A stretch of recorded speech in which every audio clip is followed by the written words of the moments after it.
Welcome to mister nobody's review. நம்ம பார்க்க ஒரு மூவி வந்து ரூஃப் மேன் 2025 ஒரு கிரைம் காமெடி மூவி. இந்த படத்தோட ஃபுல் ரிவ்யூ பார்த்தோம்னா நம்ம சேனலில் இன்னும் சப்ஸ்கிரைப் பண்ணாமல் பார்த்துட்டு இருக்கீங்கன்னா சப்ஸ்கிரைப் பண்ணுறங்க. That helps my logs. உங்களுக்கு நிறைய மூவி ரிவ்யூஸ் அப்டேட்ஸ் வந்துட்டு இருக்கு. இந்த படத்தோட கதை எங்கே இருக்குது அப்படின்னு பார்த்தீங்கன்னா, இந்த படத்தில் வந்து ஒரே ஒரு முக்கியமான கேரக்டர் தான்.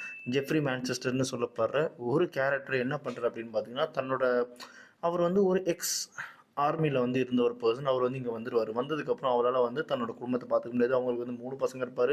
3 பசங்க இருப்பாங்க. அவங்களையும் வந்து பார்த்துக்க முடியாத சமயத்தில் அவர் வந்து வேறு வழியே இல்லாமல் திருடுற வேலையில் இறங்குறாரு. என்ன திருடுறாரு அப்படின்னு பார்த்தீங்கன்னா, மெக்டொனால்ட்ஸ் கடை இருக்குல்ல, மெக்டொனால்ட்ஸ் கடை வந்து அந்த ஃப்ரான்ச்சைஸு மோஸ்ட்லி வந்து பில்டிங் வந்து வேறையாகவே இருந்தாலுமே அங்கே இருக்கிற அந்த இன்ஃப்ராஸ்ட்ரக்சரும் அங்கே இருக்கிற அந்த சிஸ்டம் எல்லாமே ஒரே மாதிரி தான் இருக்கும். ஸோ அப்போ என்ன பண்ணுறாரு அப்படின்னு பார்த்தீங்கன்னா, ரூஃப்லேருந்து அந்த window or some like that அதை வந்து உடச்சிட்டு உள்ளே இறங்கி இவர் வந்து திருடுறாரு. லைக் திருடுற இந்த மனுஷன் என்ன பண்ணுறாரு அப்படின்னு பார்த்தீங்கன்னா, ஃபஸ்ட்டு வந்து இந்த ஒர்க் பண்ணுறாங்க, ஃபஸ்ட்டு எடுத்துகிற கடையை ஓப்பன் பண்ணுற ஆளுங்க இருக்காங்களே, அவங்க வந்ததுக்கப்புறம் அவங்க எல்லாருமே ஃப்ரீசரில் தள்ளுறாங்க. தள்ளும்போது கோட் எடுத்துகிட்டு வந்தவங்கள கோட்டோட தள்ளுறாரு, கோட் இல்லாதவங்களுக்கு கோட் கொடுத்து உள்ள தள்ளுறாரு. ரொம்ப நல்ல மனுஷனாகவே இருக்காரு. அது வந்து அங்கே ஒர்க் பண்ணுறவங்களே வந்து லைக் போலீஸ்கிட்ட வந்து லைக் வாக்குமூலம் கொடுக்கும்போது லைக் சொல்லுவாங்க, இந்த மாதிரி வந்து அவர் நல்லவர் தான், ஸோ கோர்ட்லாம் கொடுத்து அமிச்சாரு, ஒரு நைஸ் கை அப்படின்ற மாதிரி சொல்லுவாங்க. அந்த மாதிரி 45 கடையில் திருடுறாரு. திருடினதுக்கப்புறம் ஓரளவுக்கு நல்லா செட்டில் ஆனதுக்கப்புறம் தன்னோட பொண்ணோட பர்த்டே சூப்பராக கொண்டாடுற அந்த சமயத்துலேயே அங்கேயே வந்து போலீஸ்கிட்ட மாட்டிக்கிறாரு, தான் பொண்ணு முன்னாடியே. அதுக்கப்புறம் அவருக்கு 45 வருஷம் ஜெயிலுக்கு கொடுக்குறாங்க. அதுக்கப்புறம் ஜெயிலுக்கும் போகிறாரு. ஜெயிலுக்கு போனதுக்கப்புறம் அங்கே என்ன ஆகுது அப்படின்னு பார்த்தீங்கன்னா, அங்கே இருக்கிற எல்லாத்தையுமே வந்து க்ளோஸாக வாட்ச் பண்ணி அங்கே இருக்கிறவங்ககிட்ட நல்ல பேர் வாங்கிட்டாரு. அங்கிருந்தும் தப்பிச்சிடுறாரு. தப்பிச்சதுக்கப்புறம் அவர் என்ன பண்ணுறாரு அப்படின்னு பார்த்தீங்கன்னா, அவர் ஓடலை. ஏன்னா ஓட ஓட ஓட மாட்டிப்போன்னு தெரியும். ஸோ அவர் எங்கே இறங்கினாரோ அங்கே இருக்கிற ஒரு டாய் ஸ்டோருக்குள்ளே பதுங்கி வாழ ஆரம்பிக்கிறாரு. லைக் அந்த டாய் ஸ்டோரில் வந்து இப்போ சைக்கிள் டிஸ்பிளே பண்ணுறதுக்கு ஒரு டிஸ்பிளே மாதிரி இருப்பாங்க. லைக் அந்த டிஸ்பிளே வந்து டிசைன்லாம் இருக்குமே தவிர்த்து உள்ளே வந்து ஹாலோவாக இருக்கும். ஸோ அந்த இடத்துல இறங்கி அங்கே அவருக்குன்னு சொல்லிட்டு ஒரு வீடியே ரெடி பண்ணி கிட்டத்தட்ட 3 மாதமாக அங்கேயே இருக்கார். அவருக்கு வந்து தான் ஃப்ரெண்டு ஒருத்தர் இருக்கார். அந்த ஃப்ரெண்டு வந்து டூப்ளிகேட் பாஸ்போர்ட்டு டாக்குமெண்ட்ஸ்லாம் ரெடி பண்ணி வேறு ஒரு ஊர் அனுப்புகிறேன்னு சொல்லிட்டாரு. ஸோ அதுக்காக வெயிட் பண்ணி ஆகணும்னு சொல்லிட்டு அவர் கிட்டத்தட்ட ஒரு 3 மாதம் அங்கேயே வெயிட் பண்ணுறாரு. வெயிட் பண்ணுற சமயத்தில் அந்த கடையை தனக்கு ஏற்ற மாதிரி மாற்றிக்கிறாரு.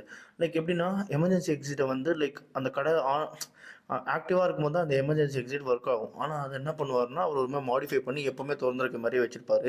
தென் அதுக்கப்புறம் அந்த கேமரா மேனுவல்லாம் படித்து அங்கே இருக்க கேமராஸை கண்ட்ரோல் எடுத்துப்பார். ஸோ அங்கே வந்து பசிக்கும் போது அங்கே இருக்கிறத சாப்பிட்றதும், அங்கே இருக்கிற அந்த டிவிடிஸ் எல்லாம் எடுத்துகிட்டு போயிட்டு வெளியே விற்று அதை காசாக்கி தனக்கு இருக்கிற செலவெல்லாம் வந்து தீர்த்துக்கிட்டார். ஸோ இப்படி இருக்க அந்த சமயத்தில் திடீர்னு சொல்லிட்டு ஒரு நாள் என்ன ஆகுது அப்படின்னு பார்த்தீங்கன்னா, அங்கே வந்து மேனேஜர் வந்து லைக் கொஞ்சம் ரகுட் மேனேஜர், அவர்கிட்ட வேலை செய்கிற லியா அப்படின்னு சொல்லிட்டு ஒரு பொண்ணு இருப்பாங்க. லைக் அவங்க வந்து சர்ச்சுக்கு டொனேஷன் கேட்பாங்க, டாய்ஸ் எதாவது இருந்தால் கொடுங்க அப்படின்னு சொல்லிட்டு. இவர் எந்த தர மாட்டார். தென் அதுக்கப்புறம் நம்ம ஹீரோ என்ன பண்ணுவார்னா, டாய்ஸ் எடுத்து போய் சர்ச்சில் வைக்கும்போது 2 பேரும் மீட் பண்ணி அவங்களுக்கு பிடிச்சி அவங்க டேட் பண்ண ஆரம்பித்து, அதுக்கப்புறம் வந்து அந்த பொண்ணு வந்து நம்ம ஹீரோவை வந்து தான் வீட்டுக்கே இன்ட்ரடியூஸ் பண்ணி வச்சுருவாங்க. ஏன்னா ஃபஸ்ட்டு மேரேஜும் ஃபஸ்ட்டு இருந்த பசங்க எல்லாருமே வந்து மூவ் ஆன் ஆயிடுவாங்க. இவர் வந்து ஜெயிலேருந்து வெளியே வரும்போது, இவர் வந்து ஜெயிலில் around I don't know maybe ஒரு இருந்திருப்பார். ஒரு ஒரு 2 வருஷம் ஆர் லைக் தட் 1 வருஷம் அந்த மாதிரி ஏதோ, அது கரெக்டாக எனக்கு எக்ஸாக்டாக நான் பார்க்கல. வெளியே வந்துட்டு அதுக்கப்புறம் மூவ் ஆன் தெரிஞ்சதுக்கப்புறம் அவர் இப்போது ப்ரெசென்ட்டாக ஒரு பொண்ணை டேட் பண்ணி அவங்களுக்கு 2 பொண்ணுங்க இருப்பாங்க.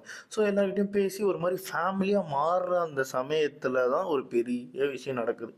அதுக்கப்புறம் லைக் அங்கேருந்து தப்பிச்சாரா இல்லையா, போலீஸ்கிட்ட மாட்டினாரா இல்லையா அப்படின்றது இந்த படத்தோட கதையே.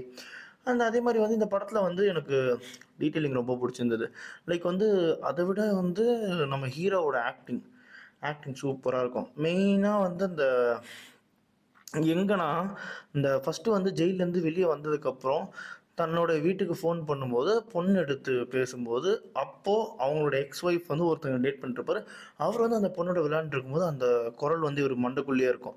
ஸோ அதுக்கப்புறம் இவர் டாய் ஸ்டோரில் வந்து ஒரு பொம்மையை தொடுவார். தொடும்போது அதே சவுண்டு வரும்.